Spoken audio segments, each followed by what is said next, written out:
Welcome, you guys. Thank you all for coming. As you know, today we're going to be talking about interest rates, inflation, how that's going to affect the market, and ultimately why it is so important to really be focused on purchasing a house right now rather than waiting and seeing where things are going.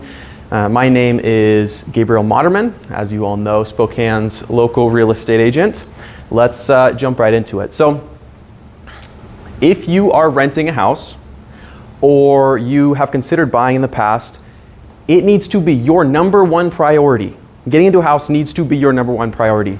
Now, listen, I know that it is pretty much the hardest time in history to buy a house, right? We have runaway inflation, we have rising interest rates, we have rising house costs, but the truth is it's not going to get easier to buy a house. For instance, if you're renting, due to inflation, due to rising interest rates, monthly payments, I've talked to several people when they renew their lease, their monthly payments are going up $300, $500, $700 a month. That's just simply not possible for many families to maintain. Now, when you purchase a home, the difference between buying a home and renting, among other things, is that your payments, regardless of inflation, regardless of interest rates, regardless of home prices, your monthly payments maintain the same for 30 years. So why buy a house now versus waiting till later? So inflation, as we all know, leads to higher interest rates. And why is this? Well, the Federal Reserve, they really have two jobs. Well, one job. Their one job is to manage the economy. And they do this by watching unemployment, and they do this by making sure that inflation is under control. Now, what does the Federal Reserve have to manage these things? They can either raise interest rates or lower interest rates. Raising interest rates hedges against inflation because it basically destimulates the market. It keeps people from borrowing, and it encourages saving. Now, if you lower interest rates, which is what we saw in 2020, it heats up the market and keeps things alive. So that's why during COVID, when everyone was really worried about the market, housing crash, this is a lot of fear going on. Well, interest rates were at almost record lows because the Federal Reserve understood, look, we need to stimulate the market, and it worked. And now here we are, just over the past 2 months, interest rates have gone up 2%. Okay, so interest rates right now sit around 5.75%. And like I said, this is the greatest increase in interest rates in over 40 years. And they have no intention of stopping. So what does this 2% increase mean for like the average home buyer? Well, think of average home buyer, maybe a $500,000 house.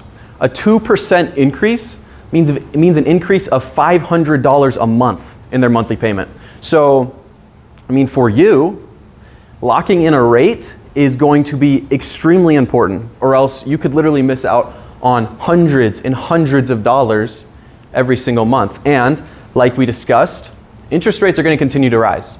They have no intention. Interest rates need to rise faster than the rate of inflation. The rate of inflation is 8.5%, which, by the way, is a 350% increase since last year.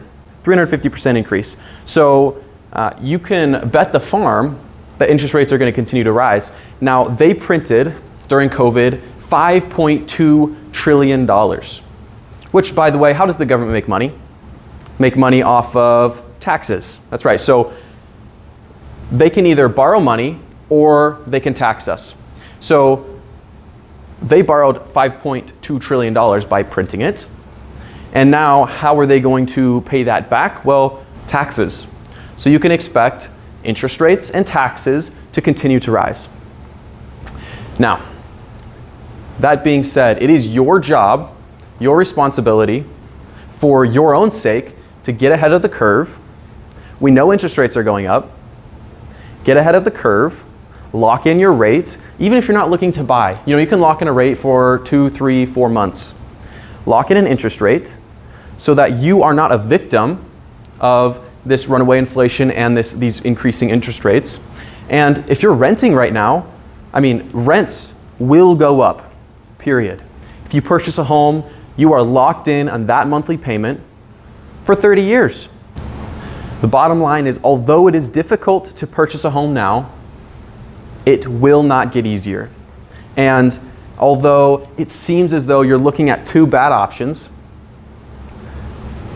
the better of the two is obvious, right? Either rent and be a victim to increased monthly payments, be a victim to increased interest rates, be a victim to inflation, or purchase a home, which, by the way, purchasing a home is still regarded one of the top 2 or 3 best and safest ways for American families not only to live the American dream, but to build wealth.